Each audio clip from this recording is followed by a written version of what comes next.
হলঘরবিহীন school, প্রচন্ড গরমে শ্রেণীকক্ষেই হচ্ছে এনএসএস এর 7 দিন ব্যাপী বিশেষ শিবির। সোনামুড়া বিদ্যালয় পরিদর্শকের অধীনে রবীন্দ্রনগর দ্বাদশ শ্রেণী বিদ্যালয়ে সোমবার থেকে শুরু হয়েছে এনএসএস ইউনিটের 7 দিন ব্যাপী বিশেষ শিবির। শিবিরের উদ্বোধনী অনুষ্ঠানে উপস্থিত ছিলেন বিশিষ্ট সমাজসেবক বিশ্বজিৎ দাস, স্কুল কমিটির চেয়ারম্যান শ্রীধাম শীল, স্কুলের প্রধান শিক্ষক সহ অন্যান্যরা।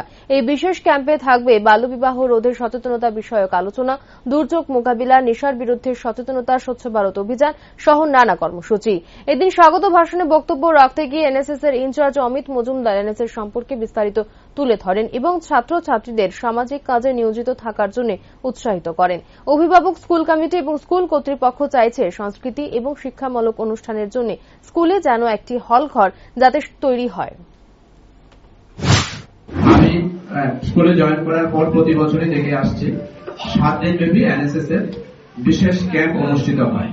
আমাদের বিদ্যালয়ে সারা বছরই এনএসএস এর নানা কর্মকাণ্ড অনুষ্ঠিত হয়।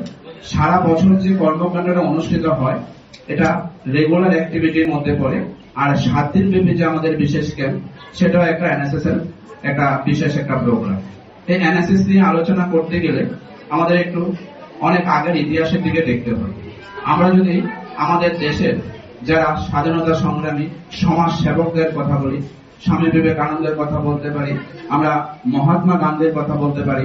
তারা পরাধীন ভারতবর্ষে, মহাত্মা গান্ধী বিশেষ করে পরাধীন ভারতবর্ষে যখন স্বাধীনতা আন্দোলনে অংশগ্রহণ করেছিলেন, বিভিন্ন কর্মকাণ্ডে তিনি চেয়েছিলেন ছাত্রছাত্রী যারা আছে তারা যাতে সমাজ সেবামূলক কাজে নিজেকে নিয়োজিত করে। তার এই পরবর্তী সময়ে আমরা দেখি আমাদের দেশটা যখন স্বাধীনতা লাভ করে তখন আমাদের প্রথম যে শিক্ষা কমিশন হয়েছিল রাধাকৃষ্ণন কমিশন 1948 খ্রিস্টাব্দে, রাধাকৃষ্ণন